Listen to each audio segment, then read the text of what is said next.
Bonsoir à tous, je suis heureuse de vous accueillir au nom de l'UDAF. Merci de vous être connectés ce soir. On commence ce soir une nouvelle série de webinaires, les vendredis des familles. Vous avez été nombreux à participer en fin d'année 2020 et c'est pour cette raison que l'UDAF, la commission parentalité de l'UDAF, a fait le choix de réactiver ces vendredis sur de nouveaux thèmes. Alors ce soir, c'est comment aider son enfant à vivre les séparations et c'est Oriane Cherrier de l'Institut Montaigne qui interviendra. Le 2 juillet prochain, on vous proposera une soirée sur le thème du jeu et le thème c'est « Et si tu jouais avec moi pour m'aider à grandir ?» Et puis on aura un troisième rendez-vous le 8 octobre prochain sur le thème de la fratrie. C'est un thème pour comment aider son enfant à trouver sa place dans la famille.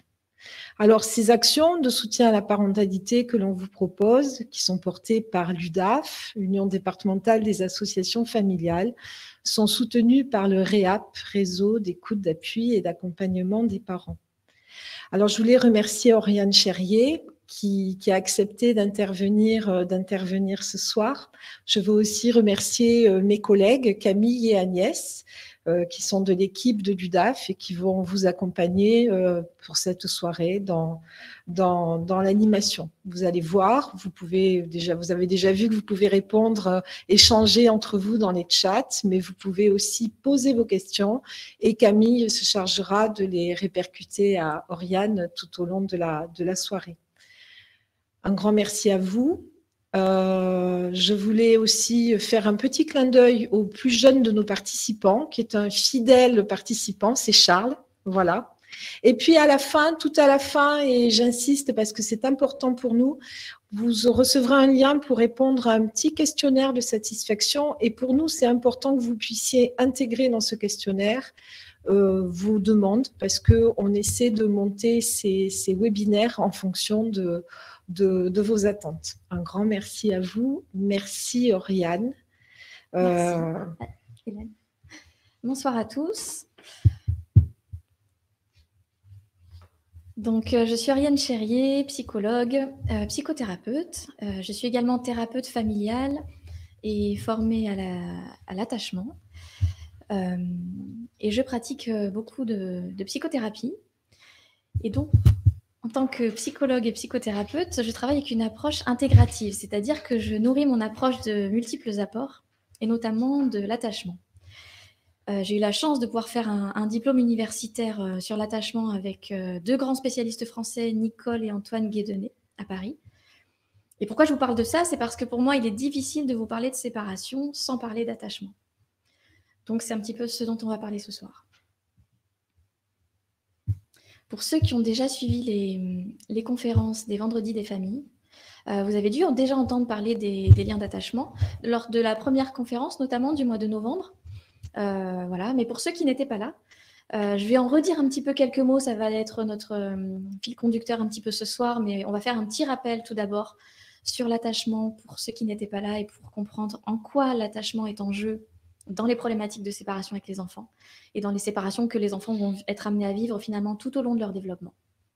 Et puis, ensuite, on détaillera un petit peu différents types de séparation. Bien évidemment, ça ne sera pas exhaustif, mais je m'attarderai sur les séparations les plus fréquentes et notamment les premières séparations avec les parents, donc quand on se remet à travailler et qu'on met en place des modes de garde, et puis les contextes de séparation des parents, du couple parental. Nous évoquerons aussi brièvement quelques spécificités des familles recomposées, qui est un schéma familial de plus en plus fréquent. Et puis pour terminer, quelques outils et stratégies pour aider les enfants à surmonter tout ça. Donc l'attachement, c'est une notion qui est vraiment très complexe et l'étude approfondie de l'attachement nécessite vraiment pas mal d'heures de formation. Donc je vais essayer de simplifier les choses au maximum et surtout de me focaliser sur ce qui vous permettra de mieux saisir mon propos ce soir. Donc l'attachement, qu'est-ce que c'est? C'est ce qu'on appelle un système motivationnel biologique, c'est-à-dire qu'on est biologiquement programmé pour ça. Et ce système, il consiste à rechercher la proximité et le réconfort de quelqu'un d'autre, quelqu'un qui est dit plus grand et plus sage, quand on se retrouve finalement dans une situation de détresse ou d'alarme. Donc le bébé, il est vraiment biologiquement programmé pour rechercher cette proximité physique d'une personne adulte lorsqu'il est dans cette situation de détresse. Et lorsqu'il retrouve cette proximité, ça va lui permettre de retrouver un sentiment de sécurité émotionnelle et affective. C'est vraiment ça l'enjeu de l'attachement. Donc, de nombreuses études et observations ont montré que ce besoin de proximité, en fait, c'est un besoin vital. Et donc, j'ai noté en premier point là, l'attachement, un lien vital, qui est un titre aussi d'un des ouvrages de Nicole Guédonné, qui est très facilement téléchargeable gratuitement d'ailleurs sur un site internet. Ce besoin d'attachement, en fait, c'est un besoin vital parce que le bébé humain, finalement, c'est le mammifère le plus vulnérable à la naissance, et que l'activation de son système d'attachement dans des situations où il est vulnérable ou dans le besoin, ça va permettre finalement d'attirer l'adulte auprès de lui pour que cet adulte puisse répondre à ses besoins. Donc c'est grâce à cette présence d'un autre plus grand et plus sage, et quand j'utilise cette expression, c'est l'expression qu'utilisait John Bowlby, qui est le fondateur de la théorie de l'attachement dont on parlera un petit peu tout à l'heure. Donc grâce à la présence de cet autre-là, qui va pouvoir prendre soin de lui, il va pouvoir survivre et se développer. Et là, on se trouve aussi dans une perspective un petit peu évolutionniste au niveau de l'attachement. Donc, pourquoi j'ai marqué que l'attachement a un sens un peu différent du langage courant? C'est-à-dire, dans le langage courant, on va dire fréquemment qu'on est attaché à un tel ou telle personne. Donc, dans le cadre de la théorie de l'attachement, être attaché, ça signifie vraiment ça. Vraiment de rechercher la proximité d'une personne spécifique en situation de détresse. Et donc, quand on parle de ça, c'est donc l'enfant qui est attaché aux parents et pas l'inverse.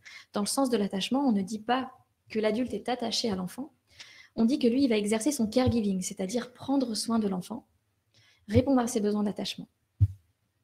Et du coup, on va appeler figure d'attachement les adultes, les personnes qui sont là auprès de l'enfant pour prendre soin de lui, que ce soit les parents biologiques, mais ça peut être aussi des parents adoptifs, ou des nounous, ou toute autre personne qui est là de manière fréquente au quotidien avec l'enfant. Donc l'attachement va du plus vulnérable à celui qui protège. L'inverse serait inapproprié, c'est-à-dire que si c'était l'inverse, un parent qui serait attaché à son enfant, ça voudrait dire qu'il aurait besoin de lui pour surmonter des situations difficiles. Et là, on est dans une inversion des rôles qui est totalement inadaptée. Ça arrive parfois, mais effectivement, c'est assez inadapté pour le développement de l'enfant. Donc, ces figures d'attachement, elles sont vraiment primordiales, on va en parler, et notamment dans les premières années de vie de l'enfant.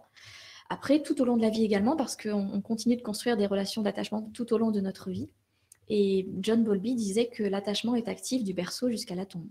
Donc, ça nous concerne vraiment toute la vie, mais c'est vrai que l'attachement a une importance d'autant plus forte dans les premières années de vie. Et d'ailleurs, pour trouver qui sont nos figures d'attachement, vous pouvez vous-même vous poser la question.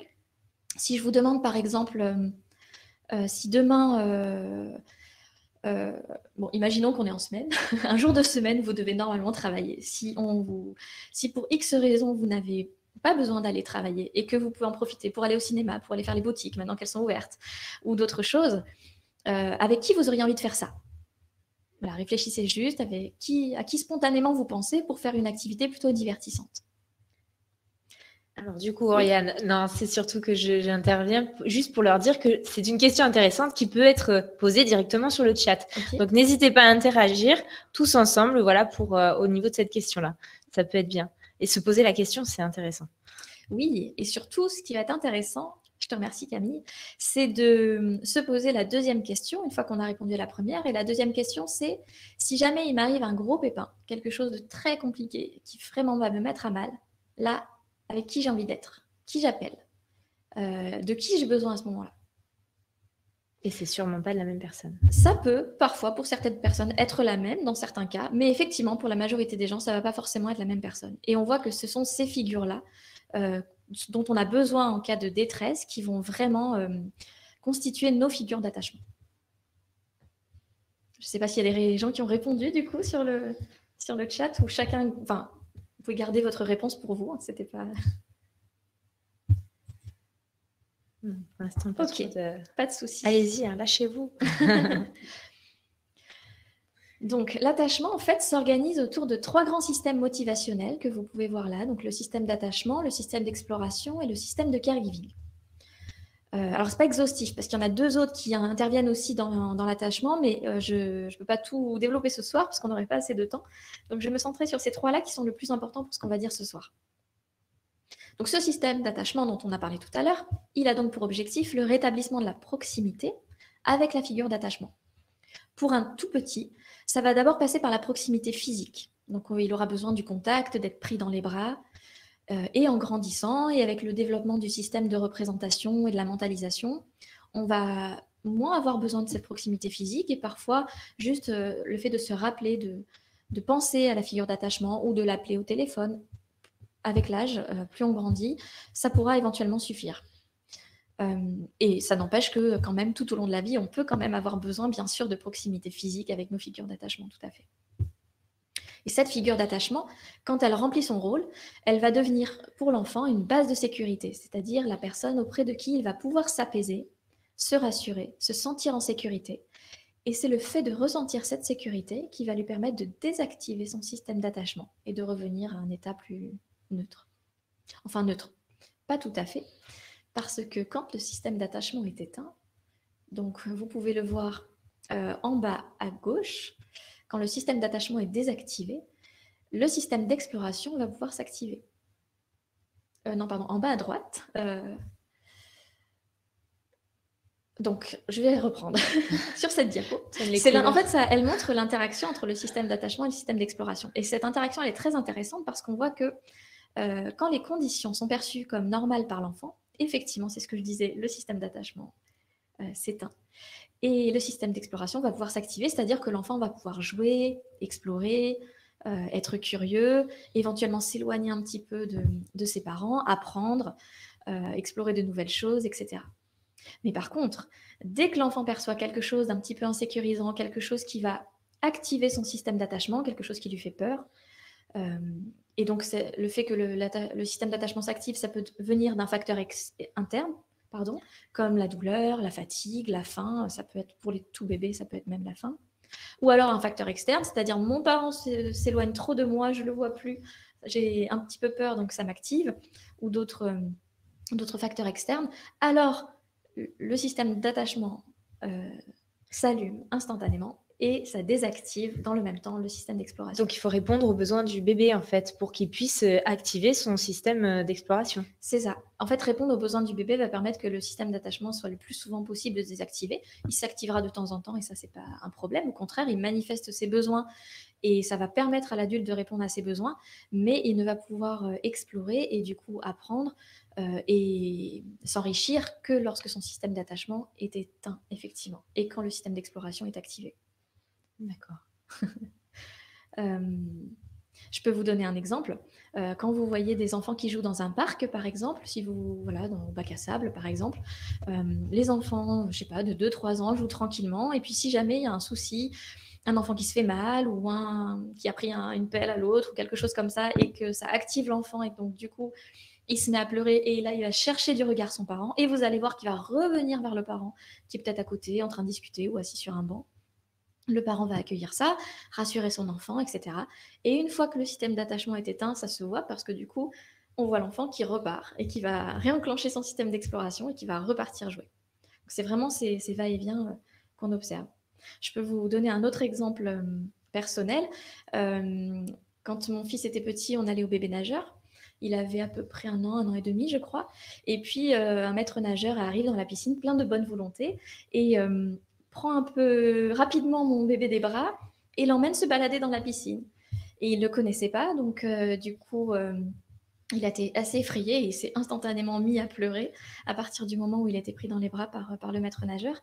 Et moi, j'ai couru dans la piscine derrière pour le rattraper, le récupérer. Et le maître nageur a quand même essayé sur ce petit laps de temps de lui montrer des choses, d'attirer son attention, d'essayer de lui montrer des choses intéressantes et c'était pas possible, il était en pleurs et il n'y a que quand je l'ai repris dans les bras qu'il a pu se calmer. Et effectivement, quand il était dans cet état-là, il n'était pas du tout en capacité de pouvoir recevoir toutes les stimulations et toutes les choses intéressantes que le maître nageur voulait lui montrer avec une très bonne intention.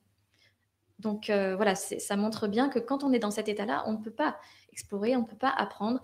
L'objectif primordial dans ce moment-là est de vraiment retrouver un sentiment de sécurité et c'est par la proximité avec la figure d'attachement qu'on retrouve cette sécurité. Maintenant, je vais vous parler du système de caregiving. Alors, vous avez vu, je ne sais pas si vous avez remarqué, mais j'ai remis les mêmes photos que sur le système d'attachement parce que finalement, c'est un petit peu en miroir que ça se passe. Le système de caregiving, en fait, c'est un système d'alerte aux autres et à leur vulnérabilité. Je vous donne un exemple. Un bébé qui pleure, par exemple, dans un bus ou dans un tram. Imaginez un petit bébé de 6 mois, 1 an qui pleure vraiment très, très fort. Ce bébé, s'il est accompagné et s'il y a sa mère à côté de lui, par exemple, qui essaye en vain de faire cesser les pleurs, ça va sûrement vous énerver. Ça va sûrement vous agacer, vous horripiler d'entendre des cris à côté, ça va être très compliqué. Par contre, imaginez ce même bébé qui pleure tout seul, il n'y a pas de parents, pas d'adultes avec lui. Là, il y a de grandes chances que votre système de caregiving s'active et que, au contraire, vous ayez envie d'aller le voir, d'aller le prendre dans les bras, d'aller l'apaiser. Donc, c'est vraiment un système d'alerte à la vulnérabilité de l'autre qui a pour objectif de rétablir encore une fois la proximité physique et psychologique avec l'enfant qui est en détresse pour pouvoir répondre à ses besoins d'attachement. Et ce qu'on peut observer parfois quand on devient parent dans le couple, c'est qu'il peut parfois y avoir des différences d'activation de ce système. C'est-à-dire que certains parents vont être facilement activés au niveau de leur caregiving, ils vont avoir vite envie d'intervenir et d'aller rassurer leurs enfants. Et le conjoint à côté peut aussi parfois dire « non, mais laisse-le » ou « là, il n'y a pas besoin, t'inquiète pas, c'est pas la peine d'y aller 15 fois ». Et parfois, on n'est pas activé de la même manière et ça peut créer des difficultés ou des désaccords dans le couple parental. Alors, Oriane, est-ce que je peux me permettre de t'interrompre parce qu'en fait, on a quand même pas mal de questions. Ah, super. Voilà, non, mais on a eu des questions dès le départ. Alors, vous inquiétez pas, je n'oublie pas vos questions. Mais du coup, je voulais que Oriane avance un petit peu dans ses explications avant de donner les questions. Donc, je vais essayer d'y aller sur celles qui sont le plus adaptées pour le moment. Donc, on a Guillaume. Donc, je vais essayer. Hop. Parle-t-on ici que des bébés ou aussi d'enfants plus âgés? C'était quand je parlais de quoi? Tout le système d'attachement? Mais ça... Ok, c'est pas grave. C'est ça le hic. Ouais. En fait, l'attachement concerne tous les enfants. Par contre, la manière dont le système d'attachement les comportements d'attachement qui vont découler de l'activation du système d'attachement vont être différents selon l'âge. Donc, les bébés, par exemple, qui n'ont pas la possibilité de se déplacer, ils vont avoir comme possibilité d'attirer l'adulte auprès d'eux que par les cris, les pleurs, ou éventuellement aussi le sourire et le fait de babiller, etc., qui peut aussi amener l'adulte auprès de lui. Chez les enfants plus grands qui commencent à se déplacer, ils vont pouvoir, eux, contrôler la distance entre l'adulte et eux-mêmes et donc pouvoir se rapprocher, tendre les bras, etc. Et puis, avec les enfants plus grands, ça va se manifester aussi de manière plus complexe. Parfois, certains enfants vont le verbaliser, d'autres pas, et donc ça va être aux parents de réussir à décrypter un petit peu ce que vit leur enfant et les émotions de l'enfant, mais on peut voir au niveau non verbal soit un rapprochement vers le parent ou le regard qui se détournent, enfin des signaux non verbaux qui vont pouvoir montrer que le système d'attachement s'active, et il peut s'activer à tout âge. Nous-mêmes adultes, on peut être activés au niveau de l'attachement et avoir besoin de retrouver la proximité avec quelqu'un. C'est ça, c'est c'est juste le système d'attachement qui est différent, qui évolue suivant l'âge de l'enfant et après de l'adulte, mais on a toujours ce besoin de ce système d'attachement les comportements d'attachement qui vont différer en fonction de l'âge. D'accord. Et des contextes aussi. Et donc, du coup, en suivant, on a Anissa qui nous pose la question: est-il possible de n'avoir aucune figure d'attachement une fois adulte? Alors, il y a peut-être des figures d'attachement résiduelles de l'enfance qui peuvent rester. Nos parents peuvent continuer d'être nos figures d'attachement. Si effectivement on n'a plus nos parents, on va être amené à construire d'autres figures d'attachement avec ou notre conjoint ou des amis.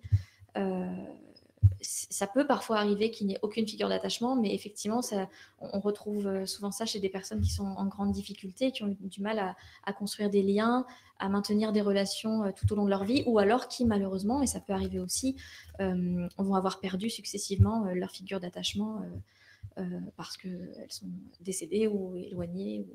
Mais après, ça peut arriver, effectivement, ce n'est pas 100% des cas, mais la majorité des gens ont quand même au moins une figure d'attachement. Après, peut-être pas au même degré pour tout le monde, mais la majorité des gens ont une figure d'attachement. Vous avez bien une personne avec qui vous avez envie d'aller faire du shopping.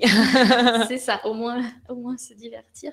Et après, avec l'âge, on peut aussi développer d'autres moyens de se sécuriser. On voit notamment, alors pas que, mais c'est dans les travaux sur les personnes âgées que j'ai pu lire ça, que la religion, par exemple, Dieu, par exemple, peut être une figure, en tout cas un phénomène de sécurité qui va pouvoir sécuriser.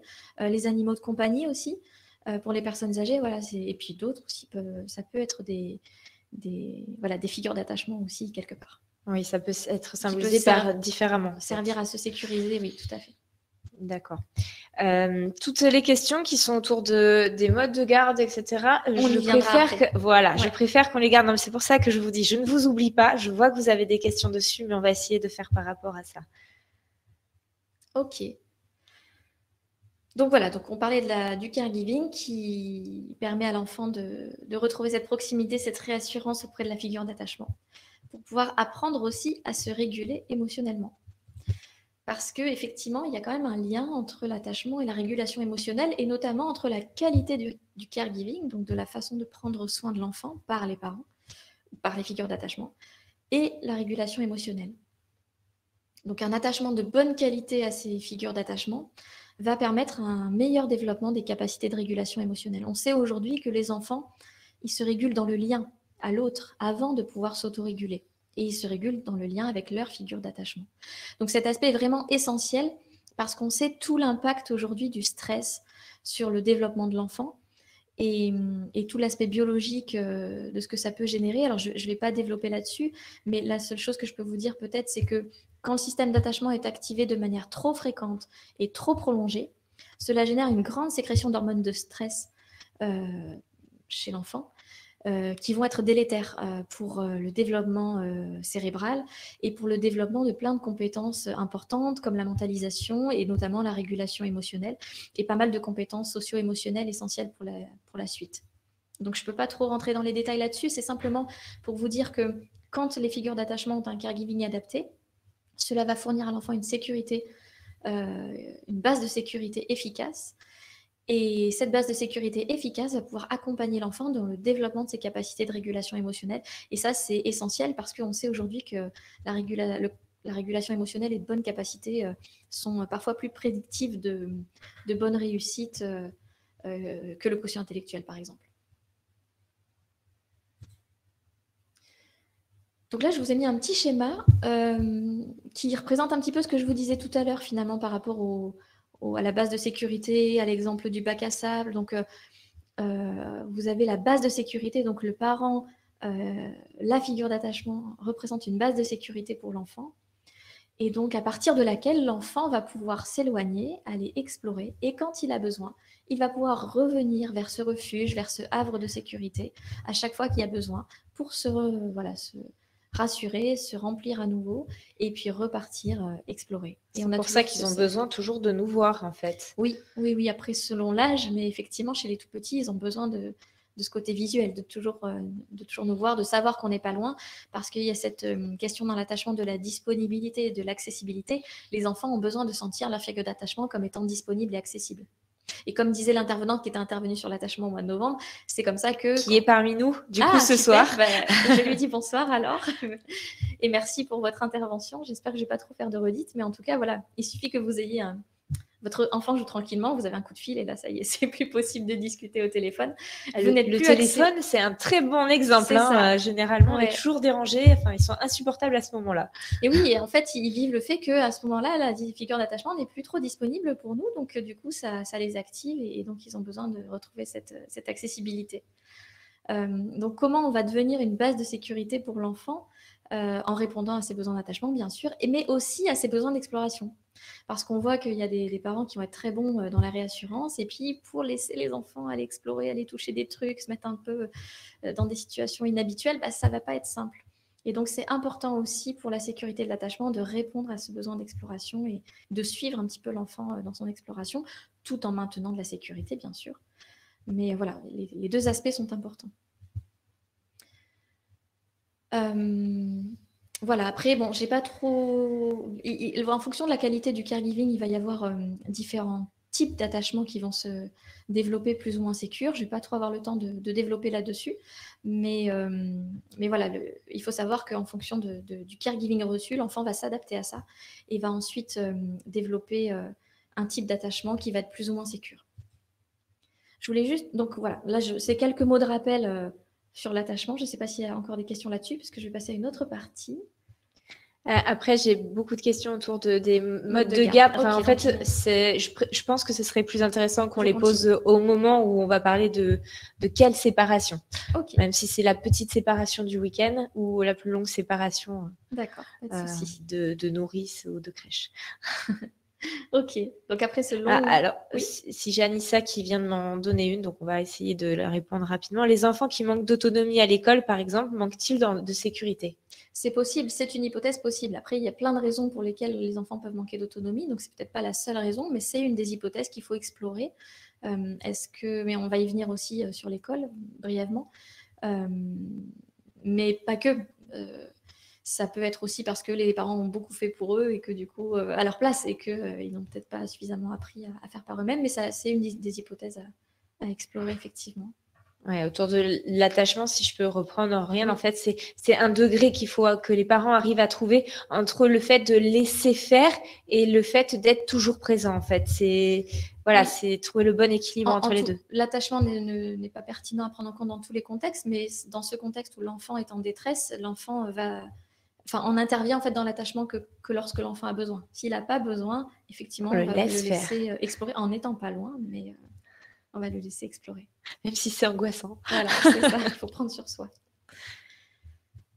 Donc après ce long rappel, je voulais maintenant parler un petit peu plus particulièrement des séparations et de ce que cela fait vivre aux enfants.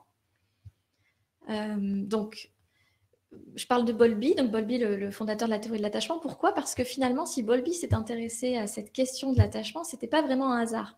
Comme beaucoup de spécialistes, ils se sont intéressés à des choses qui les concernaient. Donc, il faut savoir que la famille de Bowlby, en fait, appartenait à une classe aisée à Londres au début du XXe siècle. Et il était le quatrième de 6 enfants. Il a été élevé par une nourrice un petit peu à la mode britannique, c'est-à-dire de sa classe sociale en tout cas, c'est-à-dire qu'il voyait sa mère seulement une heure par jour, à l'heure du thé ou juste après, et le reste du temps, c'était une nourrice qui s'occupait de lui.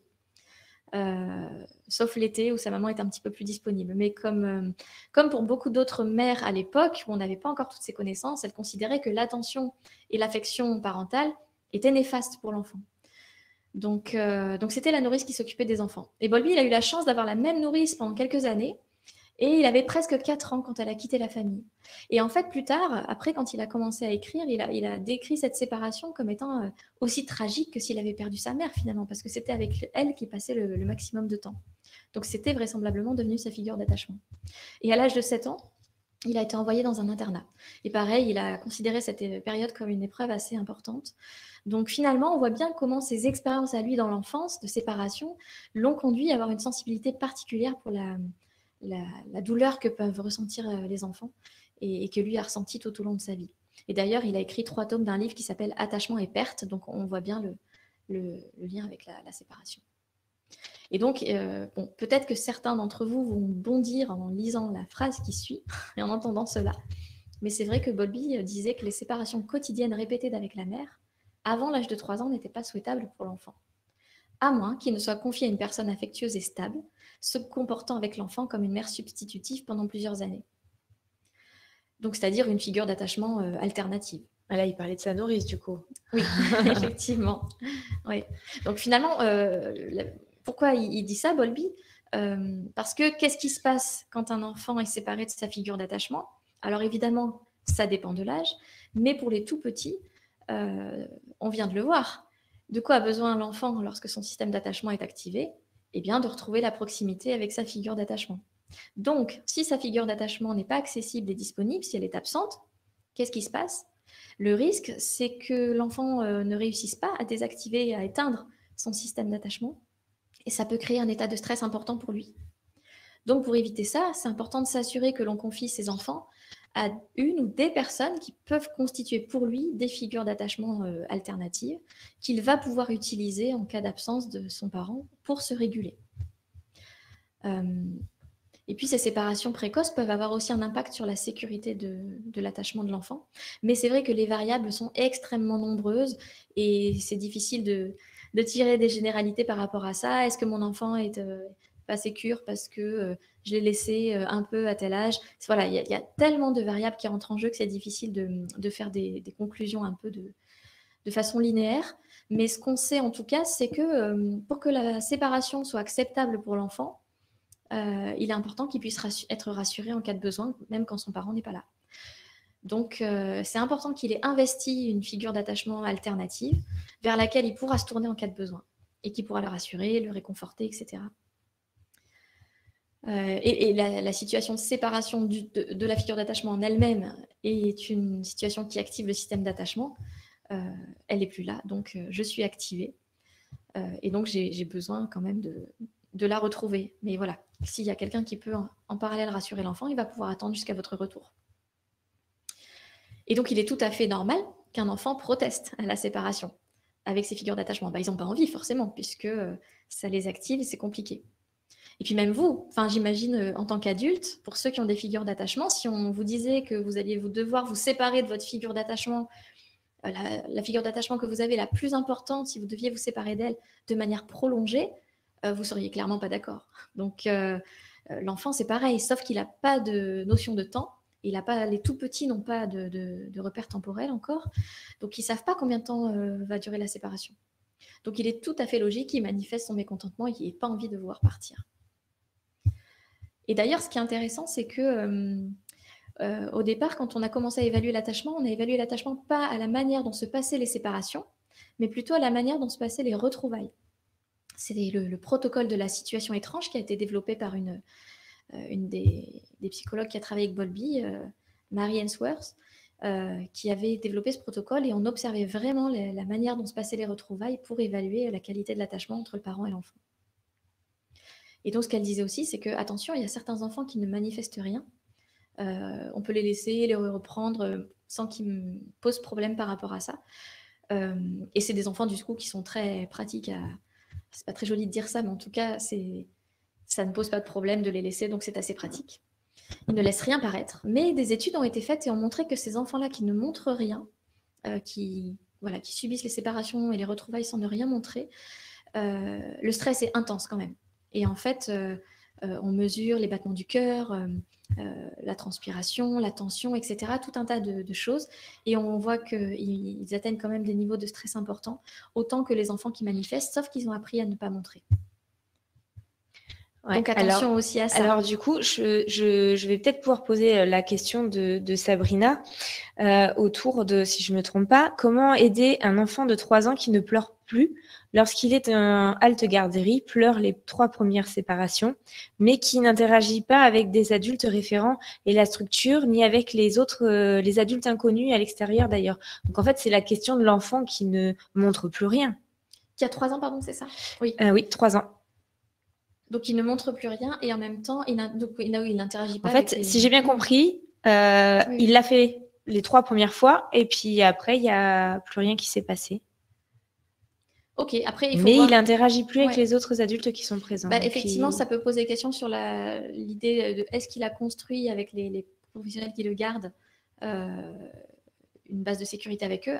Apparemment non, s'il n'interagit pas du tout. En fait, il n'a pas trouvé sa figure d'attachement finalement et il s'est fait avec ce qui... Voilà, ça, il continue comme ça, non ? C'est peut-être la stratégie qu'il a trouvée finalement pour gérer le stress lié à cette séparation. Après, il faut aussi voir qu'est-ce qu'il fait. Il n'interagit pas avec les adultes, mais est-ce qu'il est dans l'exploration ? Est-ce qu'il est capable de jouer avec les autres enfants ? Peut-être que du coup, son système d'attachement est sécure. Il n'a pas besoin. En fait, c'est très complexe à déterminer et je ne vais pas pouvoir évaluer la qualité de l'attachement de l'enfant juste avec une simple question. C'est vrai que c'est très complexe et il faudrait beaucoup plus de temps et d'informations pour pouvoir évaluer ça. Mais par contre, les questions qu'on peut se poser, c'est donc qu'est-ce qu'il fait ? Est-ce qu'il est quand même en capacité d'explorer, même s'il n'interagit pas avec les adultes ? Et est-ce qu'il n'y a pas, plutôt que une multitude d'adultes viennent le solliciter, est-ce qu'on ne pourrait pas choisir effectivement un adulte qui viendrait de manière préférentielle pendant quelques temps le voir, essayer de construire une relation avec lui. Essayer de trouver en fait un lien, de lui créer son lien d'attachement, quoi. Oui, les adultes inconnus à l'extérieur, ça, c'est pas inquiétant. Il y a plein d'enfants qui sont pas du tout à l'aise avec les personnes qu'ils ne connaissent pas et c'est pas un souci. Ça ne dénote pas forcément, ce n'est pas forcément le signe d'une insécurité. Mais effectivement, depuis combien de temps il est à l'halte garderie, etc. Peut-être que lui a besoin de plus de temps pour construire une base de sécurité. Bon, j'espère, Sabrina, qu'en tout cas, on a essayé de répondre à votre question.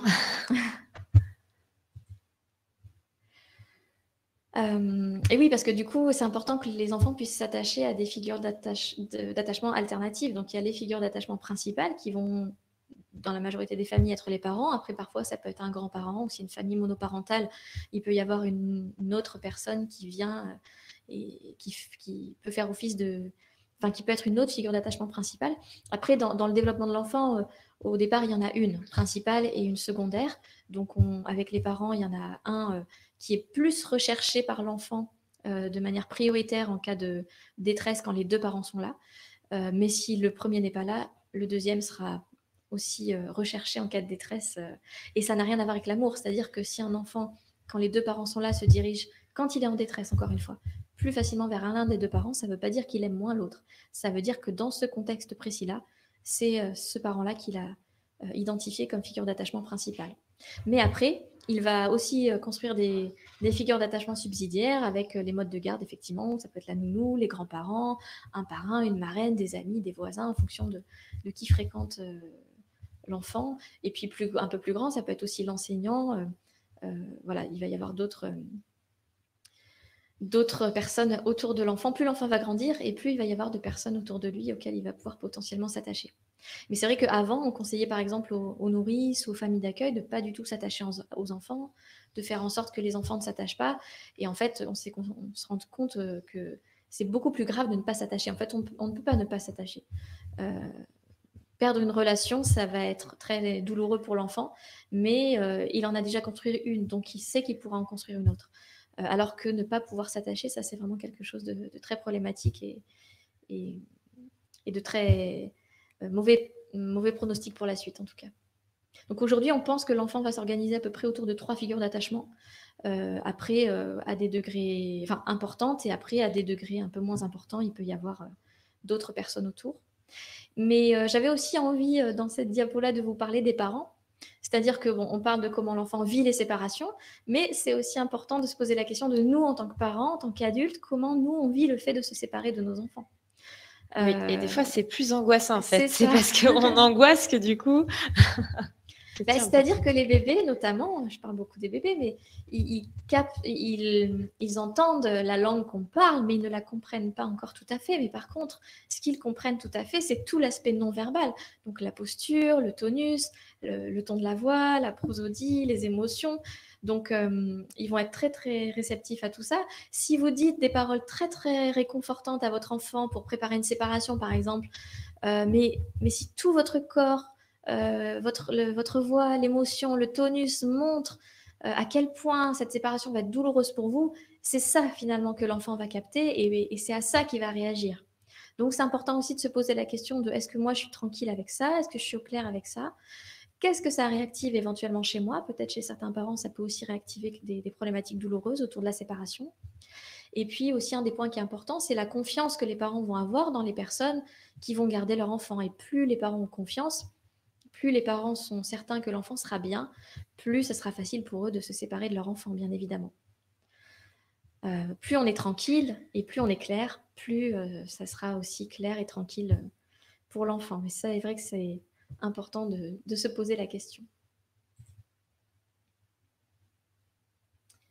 Donc les premières séparations, ça va être finalement quand on vient d'avoir un tout petit bébé, déjà on peut avoir des premières séparations pour aller à un rendez-vous médical, pour aller voir la sage-femme ou ne serait-ce que pour se reposer, pouvoir aller dormir un peu plus de quelques heures d'affilée. Donc ça c'est important. Après on sait que l'attachement se constitue tout au long de la première année puisqu'on est capable d'évaluer la qualité de l'attachement dès 12 mois, en tout cas la qualité de l'attachement avec la figure d'attachement principale.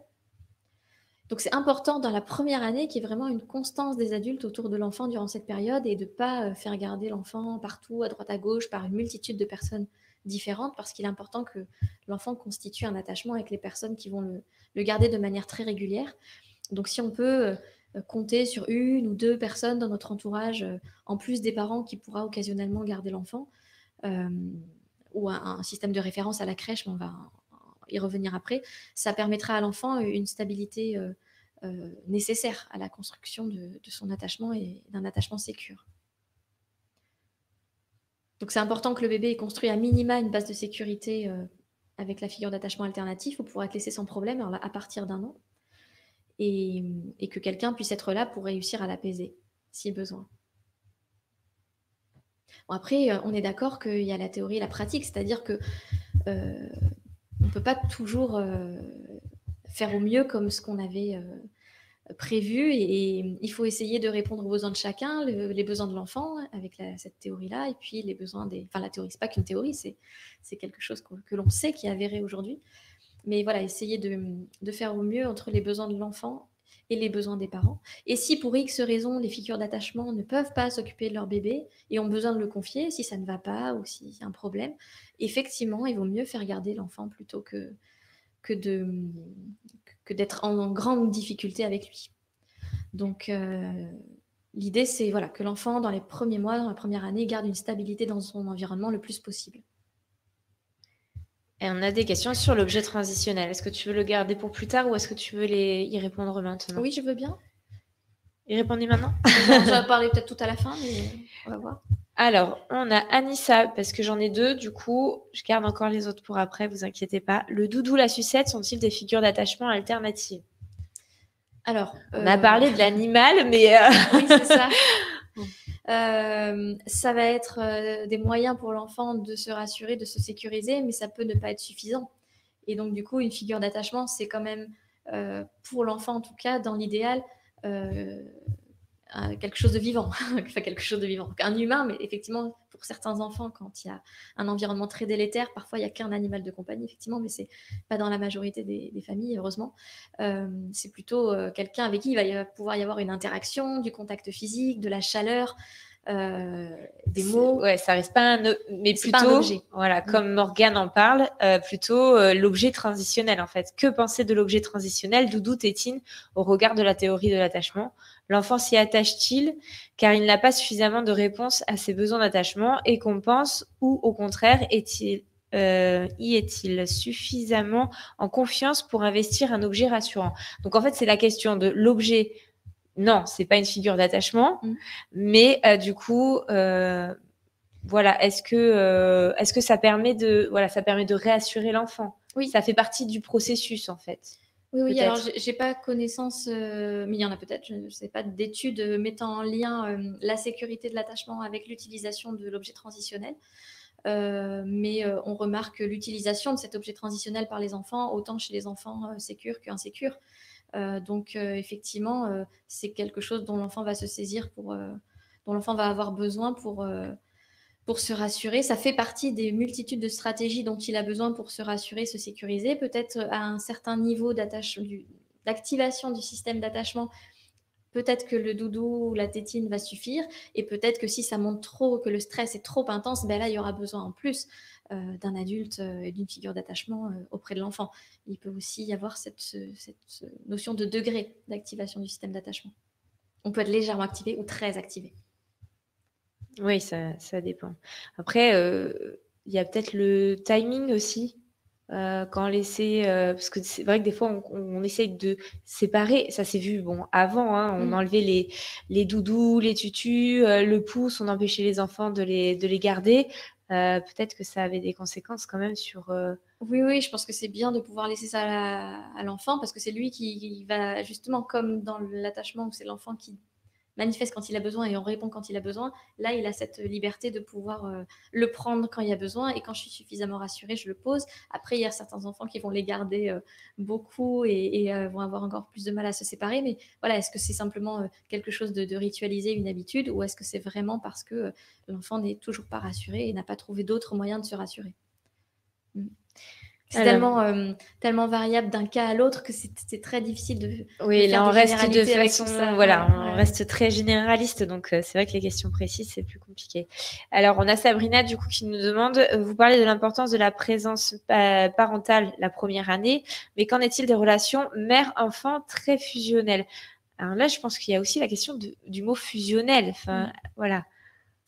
Alors, dans la théorie de l'attachement, on dit qu'il n'y a jamais trop d'amour, trop d'affection, trop de contact. Il n'y a pas trop. Tout ça, ça nourrit l'enfant.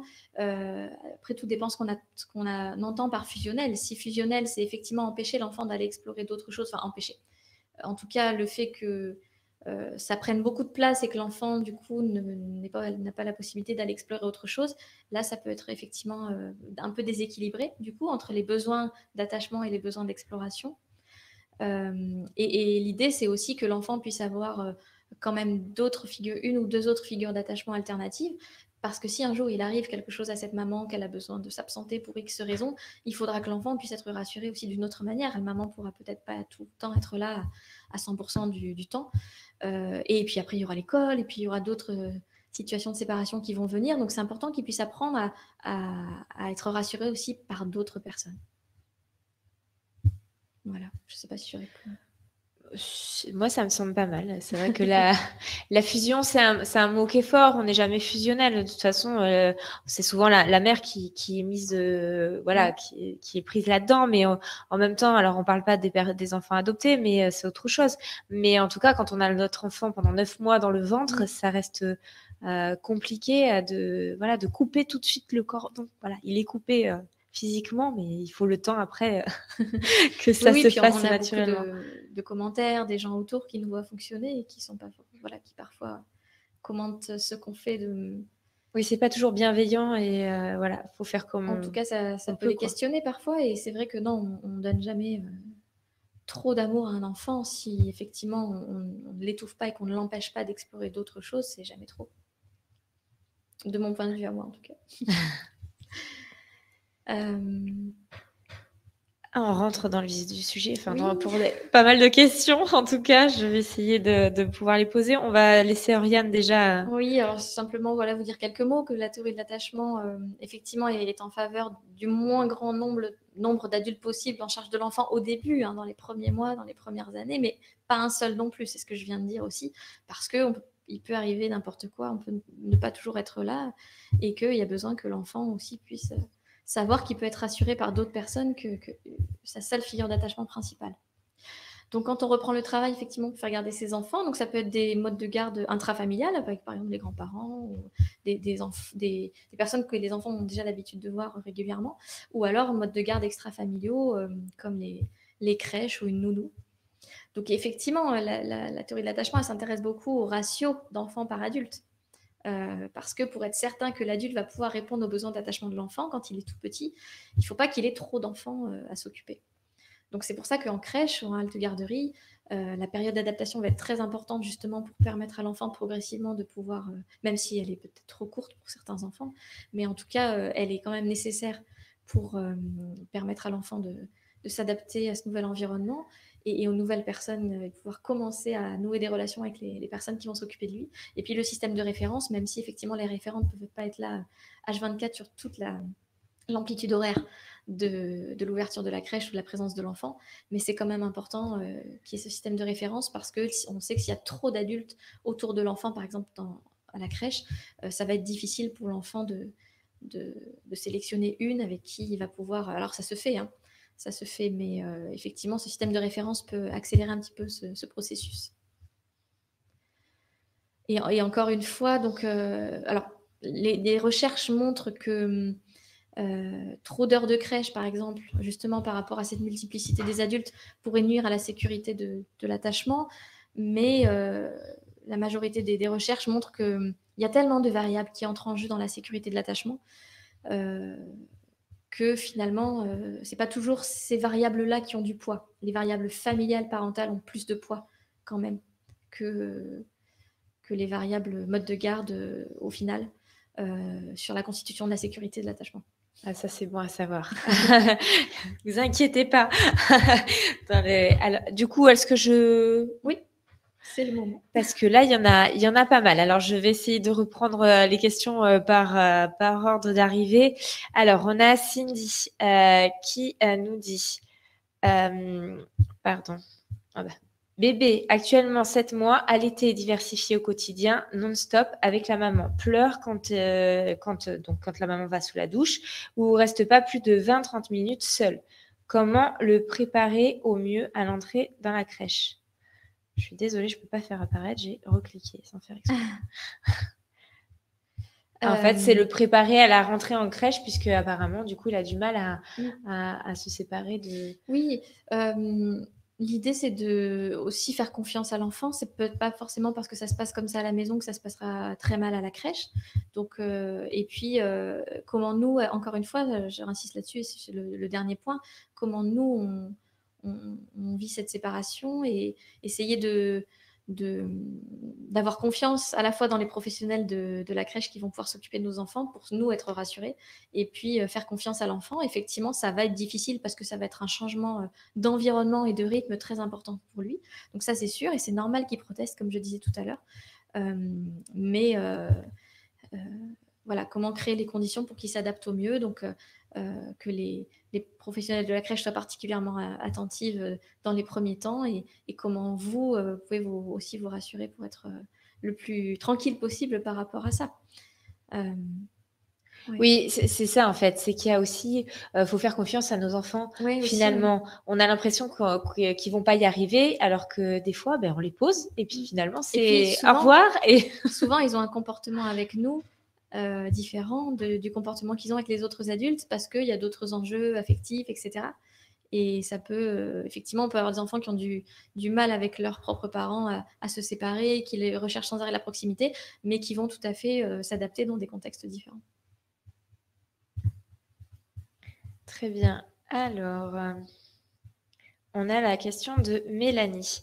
Donc, Mélanie, bonsoir. Je vais vivre la première séparation pour une nuit. C'est un bébé de 16 mois, allaité et diversifié, gardé en MAM. Depuis ses 7 mois, elle va être gardée par sa mamie à notre domicile.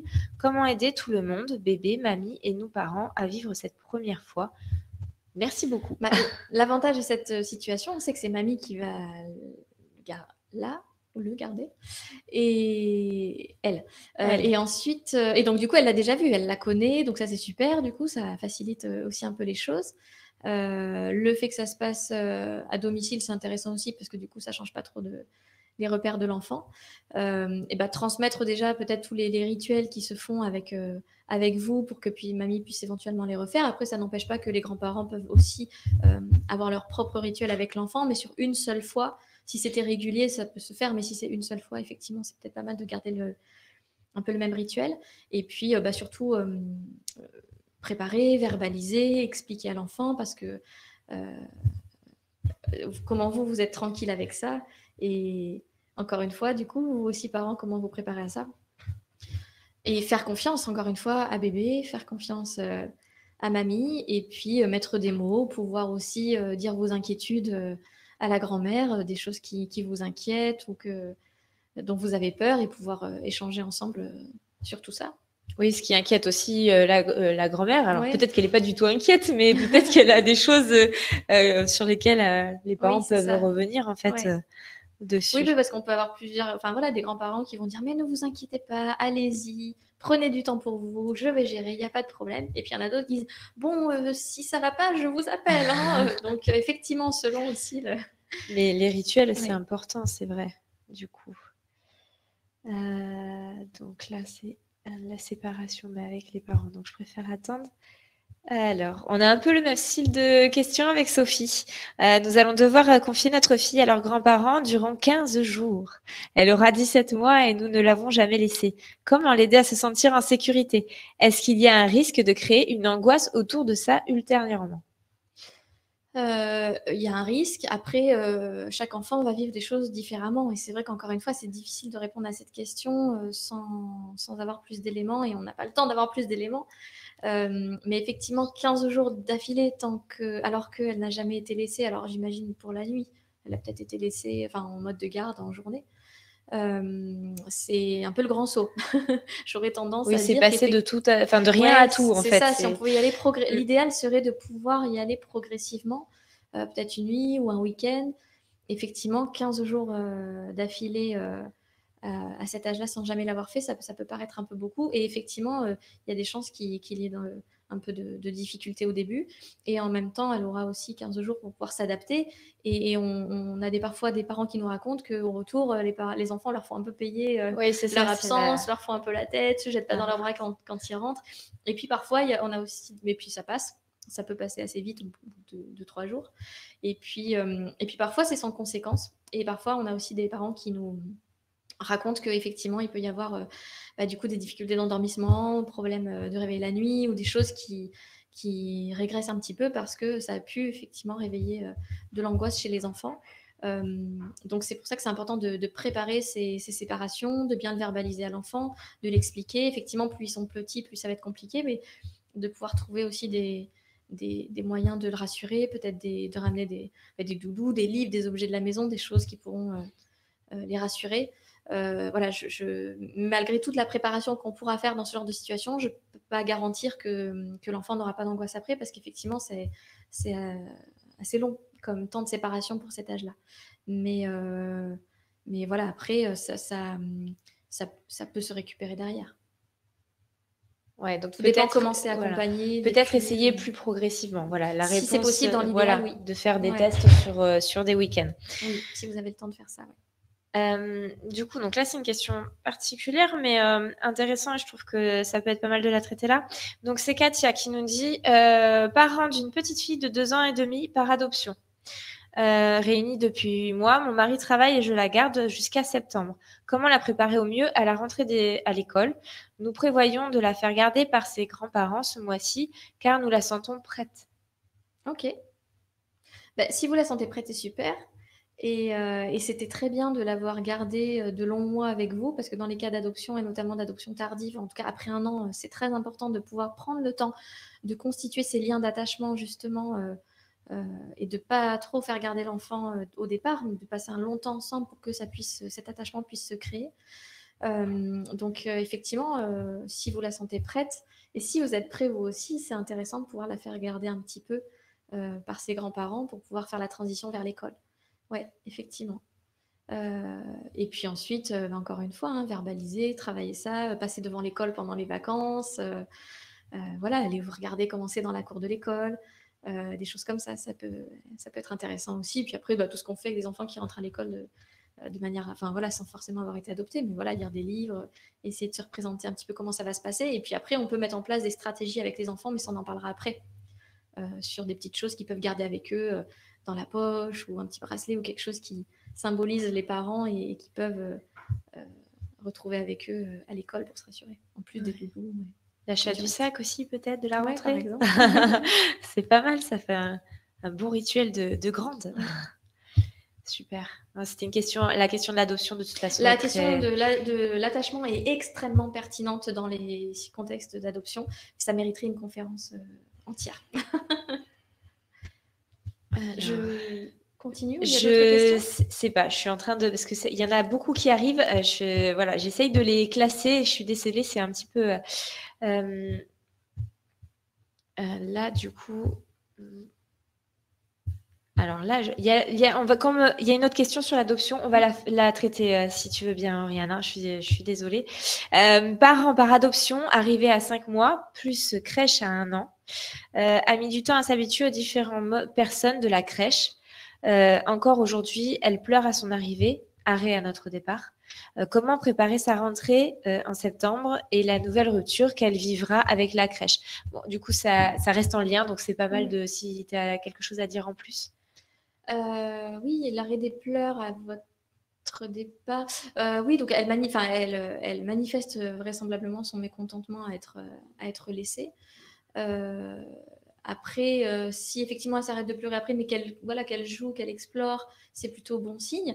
Et après, comment elle vous retrouve finalement quand vous revenez les chercher à la crèche? Est-ce qu'elle vous saute dans les bras? Est-ce qu'elle n'a pas envie de partir? Est-ce qu'elle pleure quand vous mettez Enfin, voilà, c'est aussi intéressant d'explorer les réactions des enfants quand on vient les chercher, même si ce n'est pas le seul indicateur pour déterminer quelque chose, mais c'est intéressant. Et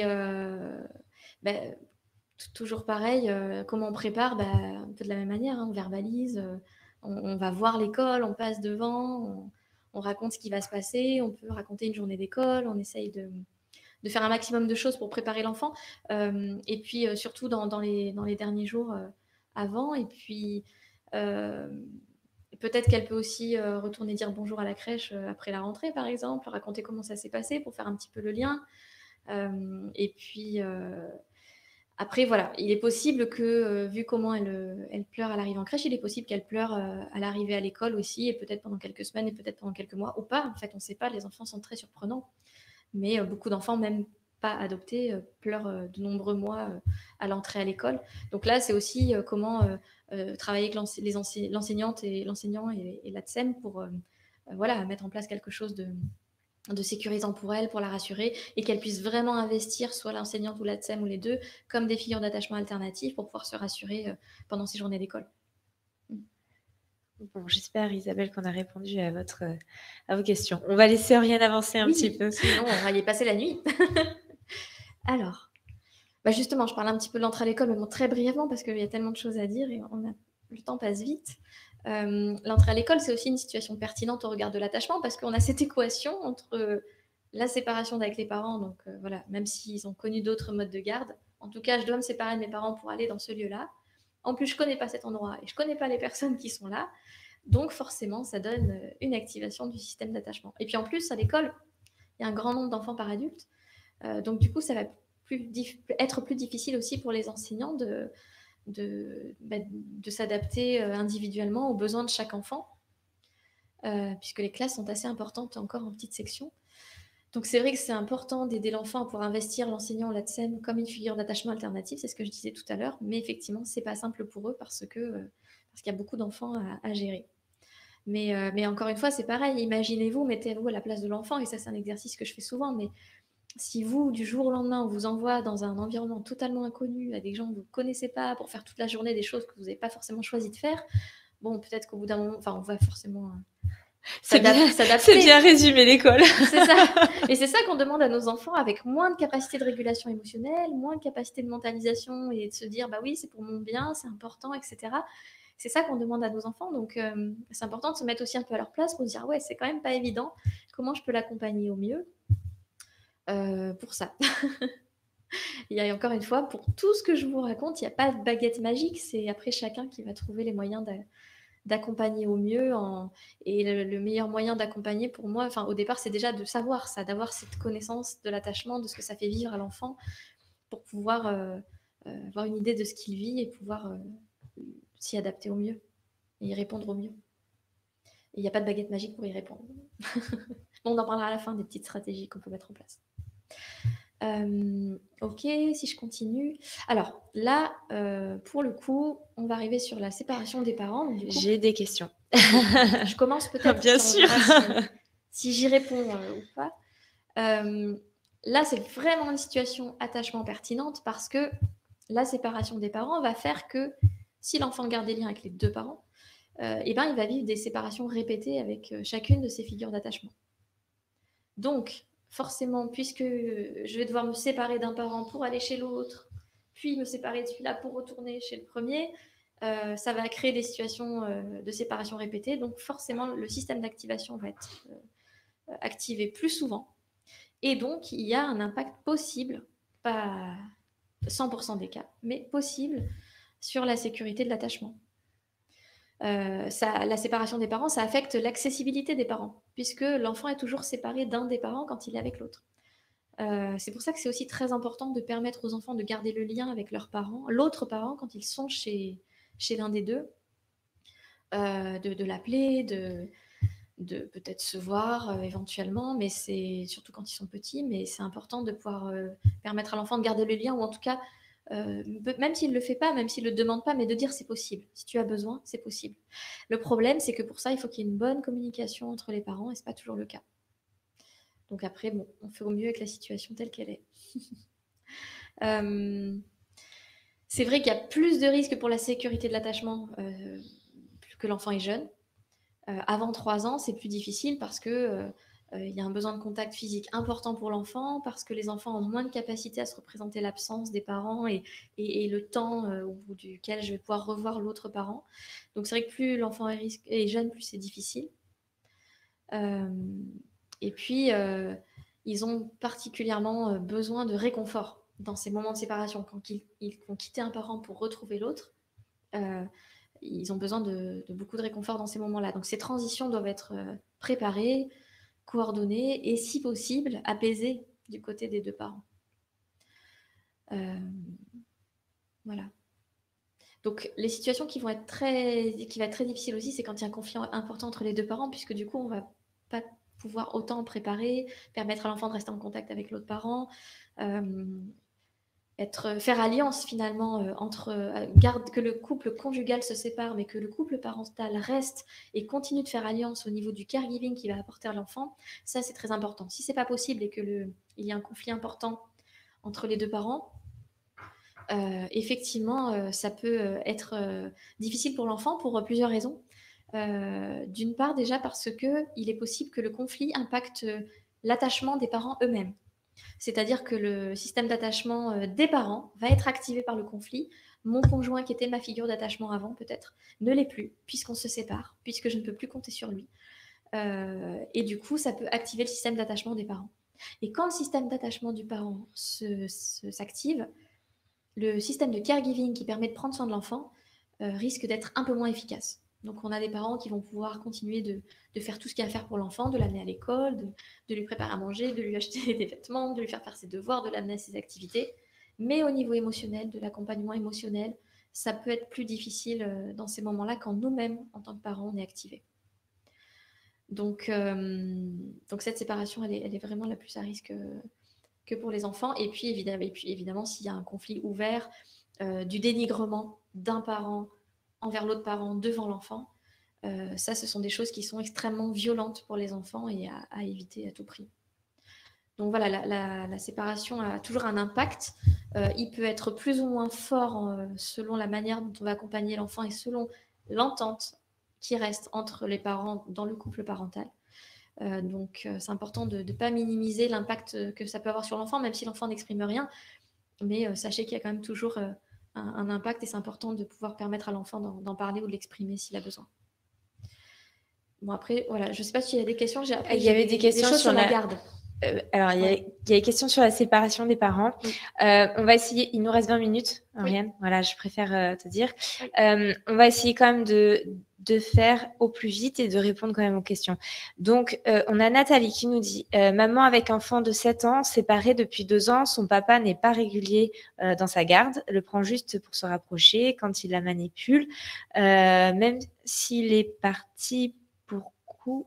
S'il est parti pour coup, violence et harcèlement moral. Ah oui, d'accord. Que puis-je faire pour aider mon enfant ? Alors ça, c'est typiquement le genre de situation extrêmement complexe qu'on a beaucoup en consultation, enfin régulièrement en tout cas, parce que effectivement, quand il y a une situation de violence dans le couple conjugal et qui a créé la séparation, c'est compliqué du coup pour le parent qui n'a pas vécu, qui a été victime de la violence. Ça peut être compliqué de laisser son enfant à l'autre parent qui a été auteur de violence. Les parents violents envers leur conjoint disent en général qu'ils n'ont jamais touché leur enfant et qu'il n'y a pas de souci au niveau de l'enfant. C'est un peu plus compliqué que ça, dans le sens où alors je vais le dire comme ça pour... parent 1, parent 2 ou père, mère, enfin bon, parce qu'il n'y a pas que des parents mixtes, des couples mixtes, donc c'est compliqué de trouver le bon langage. Mais statistiquement, moi, ce que je reçois en consultation, ça va être plus souvent des mères victimes de pères. Donc du coup, j'utilise ça, mais c'est pas 100% des cas, on est d'accord. Ça peut être l'inverse, et puis ça peut être dans des couples d'hommes et dans des couples de femmes. Donc c'est voilà. Mais juste pour simplifier la manière dont je vais le dire. Le père qui dit « je ne suis pas violent avec mon enfant », en fait, le fait de violenter la mère, en tout cas l'autre parent, donc la figure principale, une des figures principales d'attachement de l'enfant devant l'enfant, c'est une violence faite à l'enfant. La violence conjugale, aujourd'hui, on sait que les enfants n'en sont pas simplement témoins, ils en sont victimes, et qu'au niveau de l'impact, au niveau cérébral, émotionnel, c'est le même impact que si les enfants avaient été violentés physiquement eux-mêmes. Donc, c'est quand même une forme de violence importante faite à l'enfant. Donc du coup effectivement c'est très compliqué et les parents victimes sont en difficulté pour laisser leurs enfants, même s'ils ont envie que l'enfant garde des liens avec son parent, ils peuvent être très angoissés de ça. Donc encore une fois, face à ces situations complexes, c'est difficile de répondre en 2 minutes. Aider votre enfant, ça va être déjà lui permettre de verbaliser, accueillir ses émotions, éventuellement consulter un professionnel s'il y a besoin. Mais par contre, si vous sentez que votre enfant est en danger ou qu'il y a de la violence sur l'enfant, même psychologique, là, il faut absolument pouvoir en parler à un professionnel ou faire une information préoccupante ou quelque chose comme ça. On avait Charles qui avait une question aussi qui était quand même pertinente, c'est pour ça que je préfère la poser sur la garde alternée en fait.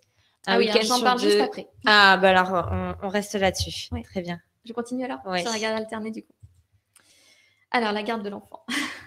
C'est assez controversé, la garde alternée. Et bon, l'attachement, au niveau de l'attachement, on a une position qui est, comment dire, pas très féministe, on va dire. Alors, je vais développer. Donc, en tout cas, l'idée, c'est que la garde alternée est à éviter pour les enfants très jeunes, en fait. C'est pas compatible avec les besoins d'attachement, en fait. Donc, les tout petits, ils ont besoin vraiment d'une continuité dans les soins. Ils ont du mal à se représenter l'absence, c'est ce que je disais tout à l'heure. Et le rythme de présence, absence et de séparation, ça va être complètement inadapté pour les tout petits. Donc, il faut absolument pouvoir choisir un mode de garde en fonction des besoins de l'enfant. Et pas forcément... Enfin, l'attachement est tourné vers le besoin de l'enfant. Quand on parle d'attachement, c'est de quoi a besoin l'enfant, lui, en termes d'attachement. Et on s'intéresse moins à ce dont ont besoin ou envie les parents. Je ne sais pas si ma phrase est française. En tout cas, c'est ce qu'on va voir en premier. On va essayer en premier de privilégier le besoin de l'enfant. C'est quoi le besoin de l'enfant? C'est d'être avec sa figure d'attachement principale. Et du coup, peut-être que c'est mieux qu'il soit avec cette figure-là et que l'autre puisse venir le voir et maintenir le lien. C'est extrêmement important que l'enfant maintienne le lien avec ses deux parents. Ça dépend pas de l'âge, du coup? Alors, au niveau de l'âge, effectivement, la garde alternée, elle est déconseillée. En tout cas, dans tous les travaux sur l'attachement, elle est déconseillée avant 6 ans. Avant 3 ans, c'est encore plus compliqué. Donc, à la limite, à partir de 3 ans, mais c'est quand même déconseillé. L'idéal, c'est à partir de 6 ans. En fait, le problème de la garde alternée avec les enfants, c'est même si c'est pas une semaine, même si avec les tout petits, c'est par exemple 2 jours, 2 jours, ou 3 jours, 3 jours, ça raccourcit le rythme, mais du coup, ça multiplie les situations de séparation qui sont stressantes pour les enfants. Donc, c'est encore pas adapté. Donc, l'important, c'est de se demander donc, qui est la figure d'attachement principale, parce que logiquement, ça devrait être, quand l'enfant est tout petit avec elle, que l'enfant devrait pouvoir rester le plus possible et que l'autre parent vienne régulièrement. Comment l'enfant utilise la présence de chaque parent, donc avec qui il va être le plus facilement rassuré. Est-ce qu'il va utiliser un parent plutôt pour se rassurer, se réconforter, etc. Puis l'autre peut-être plus pour explorer, pour aller jouer. Et voilà, qu'est-ce qui l'apaise quand ça ne va pas? Et comme dans ce genre de cas, aucune situation ne sera idéale, en tout cas, essayer de choisir l'alternative la moins nuisible pour l'enfant.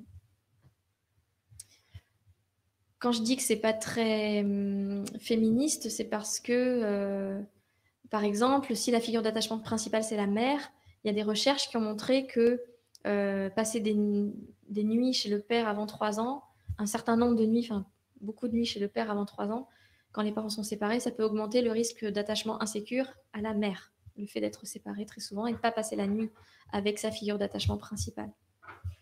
Mais après, le risque peut être quand même très atténué si y a une bonne communication entre les parents et si on soutient vraiment l'enfant dans les moments de séparation. Oui, parce qu'il faut quand même que l'enfant garde le lien avec les 2 sûr, parents pour pouvoir construire aussi une relation, parce qu'il y a le lien d'attachement, mais il y a aussi la question de la relation tout avec l'autre parent.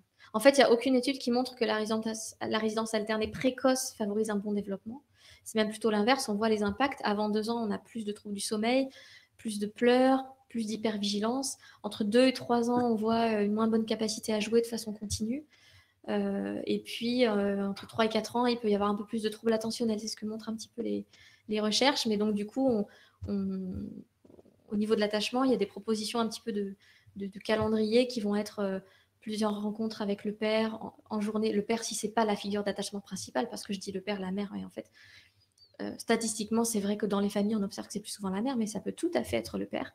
Et donc, du coup, il est important que l'enfant soit gardé principalement par la figure d'attachement principale quand il est tout petit, et avec des rencontres en journée, puisqu'on voit qu'au niveau de la recherche, la nuit, ça pose un peu problème. Donc avec l'autre parent, beaucoup de rencontres en journée. Et puis à partir d'1 an et demi, 2 ans, on peut commencer à faire des nuits. Et puis des moments un peu plus longs après en grandissant. Et après 6 ans, la garde alternée devient possible. Mais encore une fois, il y a la théorie et la pratique. Et c'est vrai que moi, j'ai reçu souvent des familles qui se séparaient et on essayait de voir quelle était la solution la mieux pour l'enfant, pour les parents, etc. C'est pas simple. On essaye de s'adapter à chaque situation et parfois les parents sont très créatifs et arrivent à trouver des moyens qui sont bénéfiques pour tout le monde. Et puis parfois, on fonctionne un peu aussi par essai-erreur, c'est-à-dire qu'on va tenter des trucs et puis voilà, de jour, non, on voit qu'au bout d'un mois, ça va pas, l'enfant il dort mal, c'est compliqué, etc. Bon, on essaie de réajuster. Et effectivement, l'idée c'est que les parents ne rentrent pas en concurrence sur qui aura le plus l'enfant, mais surtout savoir de quoi l'enfant a besoin. Et peut-être que parfois, ça peut être pour un bon développement de l'enfant, que l'un des deux parents qui n'est pas la figure d'attachement principale se retire un petit peu dans le sens où il verra un peu moins l'enfant, mais on garde le lien, c'est très important, pour pouvoir le reprendre d'autant mieux après, quand l'enfant aura un peu grandi et que là, il pourra pleinement profiter de l'autre parent aussi de la même manière. Très bien, je peux peut-être en profiter du coup, Oriane, oui, pour parler de ça. Oui, oui, Agnès va le mettre. On a du coup Famille en Gironde, qui est une des associations de l'UDAF, donc Agnès va vous le mettre dans le chat, qui justement organise le Petit Lab autour de Mes parents se séparent et moi. Voilà, donc ça peut être intéressant. J'en dis pas plus. Agnès va vous mettre le lien dans le chat. N'hésitez pas à aller voir, ça va être des groupes, des ateliers créatifs, des petits groupes là-dessus. Ce que je peux juste dire pour finir là-dessus, c'est que ce qui va protéger, en tout cas ce qui va être bénéfique pour l'enfant dans ces situations de séparation, c'est déjà pas de rupture de lien d'attachement. Donc effectivement, si on peut, dans l'idéal, ne pas couper le lien avec l'un des deux parents, c'est vraiment quand même préférable pour l'enfant. Ensuite, que les plannings de garde soient pensés en fonction des besoins de l'enfant et du bon développement de l'enfant. Que l'enfant soit vraiment soutenu par les parents lors de ces situations de séparation-retrouvailles. Et puis, le must, c'est vraiment une bonne communication parentale et une alliance dans le caregiving. Ça, c'est vraiment très important. Voilà. Ouais, et la progression, moi, j'ai compris que la progression, la progression vraiment... en fonction de l'âge de l'enfant, c'est très important pour pouvoir l'accompagner et garder un maximum de sécurité dans la relation avec chacun des parents. Super. On peut enchaîner si tu veux rien. Bah, on n'est pas loin d'avoir fini. Hein. Juste voilà, quelques mots sur la famille qui se recompose après la séparation, parce que ça arrive très fréquemment. Enfin, en tout cas, c'est un modèle familial de plus en plus fréquent depuis de nombreuses années. Voilà, face à cette situation-là, il y a de nouvelles opportunités qui peuvent s'ouvrir, mais aussi des difficultés à surmonter. Donc, dans les nouvelles opportunités, il y a la construction de nouveaux liens d'attachement qui vont être possibles avec le beau-parent. Voilà, si l'enfant l'a connu très jeune ou si c'est une relation stable et durable, effectivement, il y a des nouveaux liens qui peuvent se créer, qui peuvent être tout à fait bénéfiques pour l'enfant. Mais il faut savoir que la manière dont l'enfant va pouvoir investir ce beau-parent, ça dépend un peu de comment il va se sentir autorisé ou non par l'autre parent. Est-ce que l'enfant va sentir de manière soit implicite ou explicite parfois que son parent, qui n'est l'autre, qui n'est pas dans cette famille recomposée, qu'est-ce qu'il va penser du fait que l'enfant s'attache à ce beau-parent? Donc certains parents vont être OK avec ça et ils vont pas être activés par ça, et pour d'autres ça va être plus compliqué de dire tiens, mon enfant passe beaucoup de temps et fait des câlins à quelqu'un d'autre, etc. Ça peut être difficile. Donc il faut savoir aussi en tant que parent que la manière dont de tout ce qu'on pense de ça et comment on le vit, ça va un peu transpirer de nous, même si on ne le verbalise pas, et que l'enfant va se sentir autorisé ou non à investir ce beau-parent. Et c'est vrai que s'il est dans un conflit de loyauté, il est sympa, ce beau-parent, j'aimerais bien faire des câlins, faire des choses avec lui, et en même temps, je sens que mon autre parent de l'autre côté, il n'aime pas ça. Il peut y avoir un conflit de loyauté qui peut être très difficile à vivre pour l'enfant. Ensuite, les enfants ont besoin de stabilité, de prévisibilité. Donc, effectivement, c'est la question qui se pose, c'est aussi quand j'ai un nouveau conjoint, au bout de combien de temps je le présente à mon enfant, au bout de combien de temps et sous quelles conditions on peut s'installer ensemble, etc. Ne pas oublier de prendre en compte les besoins de l'enfant parce que changer l'enfant de logement, du coup d'école, etc., au rythme des nouvelles relations qu'on peut avoir, c'est pas, voilà, ça peut faire manquer de stabilité et de prévisibilité et ça peut mettre à mal aussi l'attachement de l'enfant. Et ensuite, quand on a recomposé la famille, effectivement, il peut y avoir d'autres enfants avec le nouveau conjoint. Comment les enfants vont s'entendre, ça, c'est aussi souvent, ça peut être très chouette et ça peut être très compliqué aussi. Peut-être que, je ne sais pas si vous pourrez en dire 2 mots dans le webinaire sur les fratries, les fratries recomposées, ça pourrait être intéressant aussi. Ça reste la place de chacun. Hein. C'est ça. Et puis, ce qui est très important aussi, c'est quand même de ritualiser, en tout cas de garder des moments seuls avec son ou ses enfants, sans le nouveau conjoint et sans ses enfants à lui, que l'enfant sache que malgré le fait que la famille se recomposée, il peut quand même continuer à avoir des moments seuls avec son parent. Et que c'est important aussi pour le parent de continuer d'avoir des moments avec son enfant, d'autant plus que la période s'ils ont passé du temps avant seuls, longtemps avant qu'il y ait une rencontre avec un beau-parent, ça peut être intéressant quand même de garder un peu ces moments-là. Et puis, toujours pareil, ça c'est pour toutes les problématiques, aider l'enfant à verbaliser son vécu, accueillir ses émotions, voilà, sans le juger, parce que toutes les émotions sont légitimes. Effectivement, on ne peut pas accepter tous les comportements, mais c'est intéressant de se questionner quelles sont les émotions derrière les comportements que l'enfant peut manifester si c'est un peu problématique dans la famille recomposée. Voilà. Très bien. Sur le volet on pourra en dire beaucoup plus, hein, mais comme on n'a pas beaucoup de temps et que c'est bientôt fini. Est-ce qu'il y a des questions là-dessus ou je continue? Non. J'étais en train de regarder. Non, on a encore il y en a beaucoup de questions sur l'adoption aussi. Ah oui, peut-être après si on a encore 5 minutes. Oui, si on a encore 5 minutes, on fera quelques fois. Alors j'enchaîne. J'ai presque fini, il me reste 3 diapos. Ouais, mais on n'est pas loin de la fin. Voilà. Comment aider les enfants à traverser toutes ces situations-là? Encore une fois, il n'y a pas de baguette magique, je suis désolée. Et puis, c'est vraiment du cas par cas parce que c'est tellement complexe et toute la complexité humaine, finalement, hein, des relations, des différents contextes, des tempéraments, de tout ça qui fait que c'est difficile de répondre de manière générale. Il y a des grands principes que je vous expose aujourd'hui, mais chaque situation est spécifique. Donc, c'est très difficile de répondre de manière individuelle. Après, on peut le faire en consultation si besoin. Mais les 2 points qui me paraissent clés, c'est l'importance de connaître les besoins de l'enfant en termes d'attachement pour pouvoir y répondre au mieux ou adapter le contexte au mieux. Donc, tout ce on a évoqué ce soir, je pense que c'est très important de l'avoir à l'esprit pour pouvoir aider les enfants et créer les contextes qui seront les plus adaptés pour eux. Et puis la deuxième chose, c'est ce que je viens de dire juste avant, accueillir les émotions de l'enfant par rapport à ce qu'il vit, puisque toutes les émotions sont légitimes et même si on ne comprend pas pourquoi l'enfant vit ça, parce que quand même c'est pas si compliqué ou quand même il pourrait faire un effort, voilà, il n'y peut rien, il ressent quelque chose et c'est pas forcément quelque chose qui est contrôlé, donc il faut pouvoir l'accueillir et puis trouver des stratégies pour pouvoir le surmonter. Donc parmi les stratégies qu'on peut avoir, je vous en ai listé quelques-unes, mais il y en a sûrement beaucoup d'autres. Verbaliser, éviter les non-dits, donc ça c'est très important effectivement. Donc est-ce que ça me fait penser, il y a des parents par exemple qui pour annoncer une séparation ou un événement vont le dire juste avant à l'enfant parce qu'ils savent que ça va déréguler l'enfant ou l'exciter ou être compliqué. D'autres vont le dire très en avance et ça risque d'angoisser l'enfant. Il faut trouver le juste milieu pour ça, mais en tout cas verbaliser les vécus, les ressentis, éviter les non-dits. Parce qu'on sait que tous les non-dits, ça transpire quelque part quand même et que les enfants le sentent. Donc parfois, quand il y a des choses qui ne sont pas dites, les enfants s'imaginent, le cerveau a horreur du vide, donc les enfants ont tendance à s'imaginer des choses qui sont parfois pires que la réalité. Donc c'est important de pouvoir verbaliser ce qui se passe. Et puis sentir les choses, hein. De toute façon. Et puis ce que je disais tout à l'heure aussi, s'apaiser soi-même par rapport à notre vécu de ces séparations, se questionner nous-mêmes par rapport à ça. Qu'est-ce que ça réactive chez nous? Des fois, rien que le fait de travailler sur ce que ça nous fait vivre à nous en tant qu'adultes.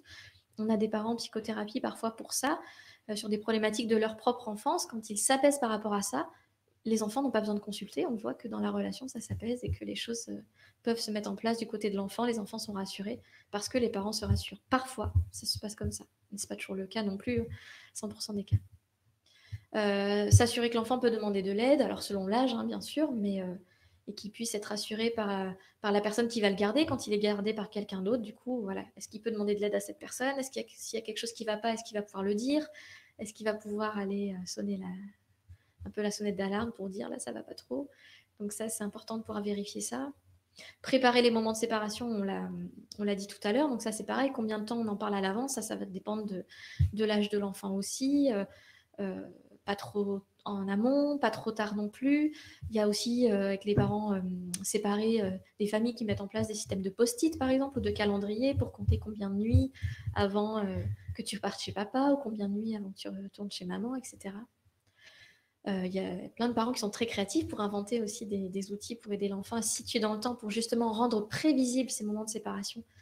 Ça, c'est très important. Et puis, quand je dis les préparer, ça peut être aussi instaurer un petit rituel de séparation qui pourra rassurer l'enfant. Je ne sais pas, moi, ça peut être des choses toutes bêtes, comme un check particulier qu'on fait avec papa ou qu'on fait avec maman quand on se retrouve ou quand on se sépare, ou une petite chanson ou un contact spécial ou un petit bracelet qu'on donne à l'enfant. Enfin, ça peut être tout et n'importe quoi, mais quelque chose qu'on va refaire à chaque fois qui va rassurer l'enfant. Accueillir ses émotions, ça on en a déjà parlé. Et puis on peut aussi faire une recherche de solutions, c'est-à-dire que si on voit, ça ce sont des outils issus de la discipline positive, mais si on voit que c'est toujours difficile et que ça se répète, on peut aussi réfléchir avec l'enfant. Bon, voilà, on voit que cette situation-là est compliquée pour toi. Est-ce qu'on peut noter sur une feuille et lister finalement toutes les idées qu'on a pour faire en sorte que ça se passe bien? De quoi tu aurais besoin? Et on fait une liste et on note plein de choses. Et puis même des choses des fois farfelues ou qui sont pas très réalistes. Bon, je viens de chercher un hélicoptère chez maman, par exemple, ou des choses complètement surréalistes, juste pour que on passe un bon moment et qu'on puisse rigoler aussi un petit peu par rapport à ça, détendre un peu l'atmosphère sur un sujet un peu difficile. Et puis après, parmi toutes les solutions proposées, même s'il y en a qui sont un peu bizarres ou drôles, on en choisit une et on se met d'accord en disant ok, bah, la prochaine fois on va essayer ça et on va voir si pendant quelques fois et on va voir si ça fonctionne. Et puis dans 15 jours, dans un mois, je sais pas, on en reparle et on voit si ça a marché ou si ça n'a pas marché. Ça peut être aussi avec les enfants plus grands. Des choses comme ça qu'on peut du faire. coup, ils sont force de Exactement. proposition. Et souvent, on est nous, en tant que parents, en train d'essayer de chercher des solutions pour nos enfants. On ne leur demande pas, mais si on leur demande, parfois, ils ont de très, très bonnes idées et des choses très créatives qui peuvent nous aider à mettre en place pour les aider. Ah, ça reste la communication. C'est ça. Et puis, surtout, voir avec l'enfant ce qui le régule, ce qui pourrait l'aider à surmonter ce moment. Est-ce que c'est justement un doudou? Est-ce que c'est d'avoir une photo? Est-ce que ça va être une odeur, un parfum qu'on peut mettre sur un t-shirt ou un vêtement? Un ancrage corporel, par exemple, trouver un petit geste. J'avais une petite patiente, quand elle était angoissée, elle se tapotait comme ça. C'est sa grand-mère qui lui avait appris ça et ça marchait bien, en fait. Elle faisait des petits tapotements comme ça, mais ça peut être autre chose, un ancrage corporel qu'on essaye de trouver pour réussir à s'apaiser, à se sentir mieux. On peut aussi jouer à visualiser la séparation en imagination ou utiliser le jeu. Bon, ben alors, comment ça va se passer? Donc, imagine, tu vas arriver chez papa, et puis on va se faire un gros câlin, on va se faire le check, ensuite je vais partir, papa il va t'emmener faire ça, etc. On peut raconter ce qui va se passer. Là, à chaque fois qu'on met en récit, qu'on raconte, ça régule beaucoup les enfants. Et puis on peut même le reprendre aussi après, quand on les retrouve. Mais tu te rappelles, ça s'est passé comme ça, il y a eu ça, etc. Et puis je suis partie, il a fallu se dire au revoir, c'était très difficile, t'as un petit peu pleuré. Et puis après, ça a été mieux, et puis t'as réussi à aller jouer, etc. Et puis ensuite, je suis revenue te chercher. Et de raconter, de refaire le récit de ce qui s'est passé, ça régule aussi beaucoup les enfants. Et puis, on peut aussi jouer avec des petites figurines, des Playmobil, ce que vous voulez. Bah, ça, c'est maman. Et donc, je te fais un gros bisou. Allez, à plus tard et je te laisse. Et on met en jeu aussi avec l'enfant pour l'aider petit à petit à voir que de toute manière, le parent va revenir et que oui, c'est ça. L'angoisse, c'est ce qu'il va revenir. Oui. Est-ce qu'il va revenir? Et puis, est-ce que qui sera là pour s'occuper de moi s'il n'y a personne? Et comment je peux demander de l'aide à cette personne si j'ai besoin? Donc voilà, j'ai mis quelques exemples, mais il peut y en avoir plein d'autres. L'idée, c'est vraiment d'aider l'enfant à développer des ressources qui pourront l'aider à se réguler et à désactiver son système d'attachement activé par la séparation. Voilà, et puis si jamais vraiment vous êtes dans une situation très difficile ou que rien ne fonctionne, effectivement, ça peut être intéressant aussi de consulter un professionnel, un psychologue, un pédopsychiatre ou autre. Mais il existe aussi aujourd'hui des thérapies très intéressantes qui travaillent beaucoup sur l'attachement et notamment une thérapie qui s'appelle TheraPlay, qui est une thérapie par le jeu, où on travaille sur une relation parent, enfin l'enfant et l'un de ses parents. où on travaille sur la relation, sur les interactions et justement comment sécuriser l'enfant un maximum dans sa relation à son parent, c'est très intéressant. Donc, il y a de plus en plus de professionnels qui commencent à être formés à ça. Donc, vous pouvez aller voir de ce côté-là, TheraPlay, si jamais TheraPlay. votre enfant a besoin. Et on peut le faire avec les bébés. T-E-2-R-A et Play. Non, Thera comme le début de thérapie. T-H-E-R-A. Play comme jeu en anglais. Et on peut le faire avec des tout petits. Vraiment tout petits jusqu'à l'adolescence. Voilà un petit peu ce que je voulais vous dire pour aujourd'hui. Donc, je ne sais pas s'il y a ce qui reste 2 minutes pour des questions ou pas. Est-ce qu'on prend 2 minutes pour les questions? Je ne suis pas sûre. En fait, il y en a beaucoup et je suis désolée, on ne va pas pouvoir répondre. Peut-être qu'il faudra faire une conférence sur l'adoption alors. Oui, il y a pas que l'adoption, mais il y a aussi. Alors, il y en a une que j'aimais bien. Façon de voir, c'était autour du coucher. Oui. Voilà, donc Morgane, du coup, on va essayer de. Je suis désolée, hein, je fais des choix, mais on n'a pas le temps. J'aimerais, mais on n'a pas le temps de tout voir.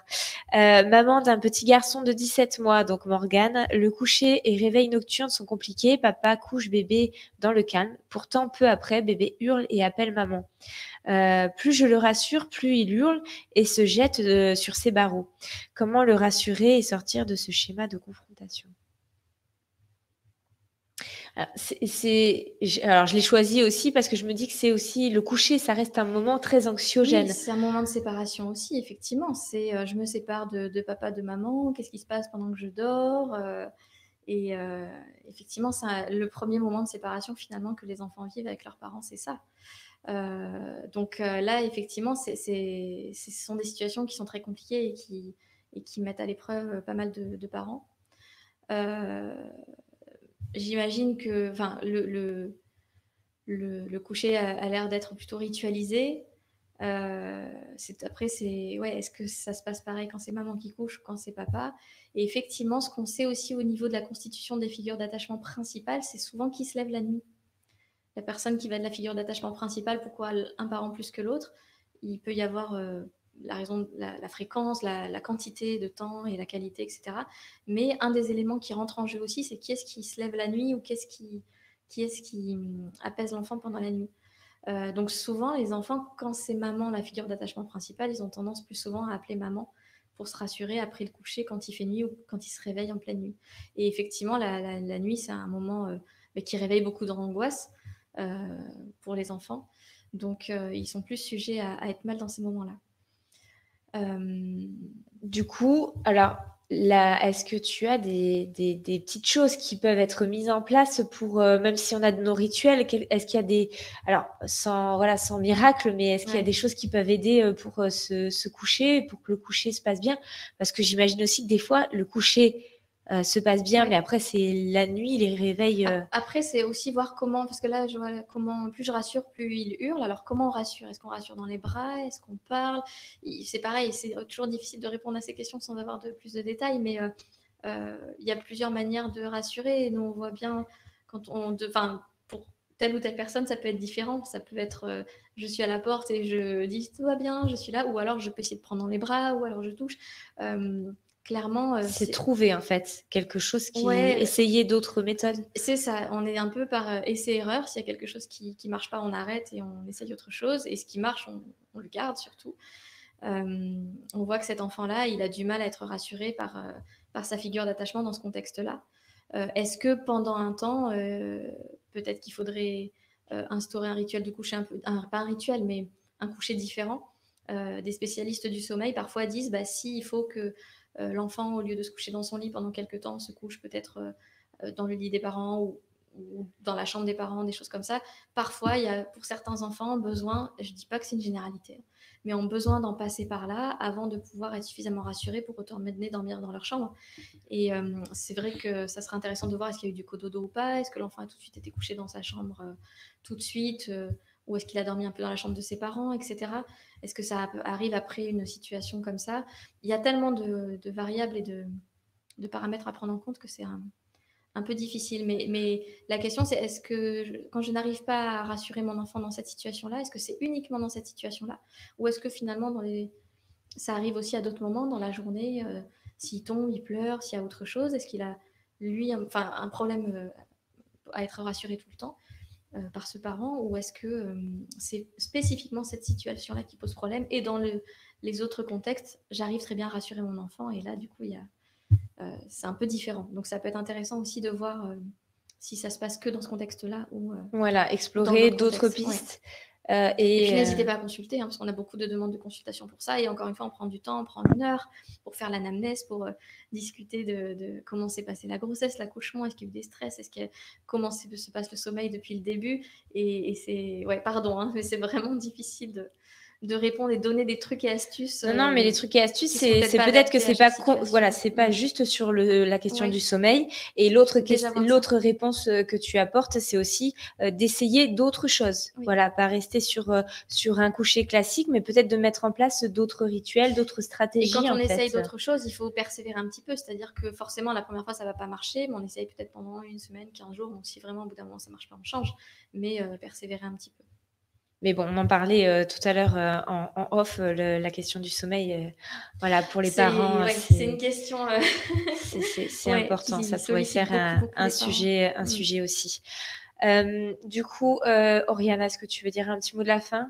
En tout cas, je voulais vraiment vous remercier à toutes les personnes inscrites ce soir pour votre attention, votre participation. Merci à tout le monde qui m'a accueilli ici pour cette conférence et à la qualité de votre accueil, en tout cas. Camille, Hélène et Agnès. Et voilà. Et merci à Alexandre.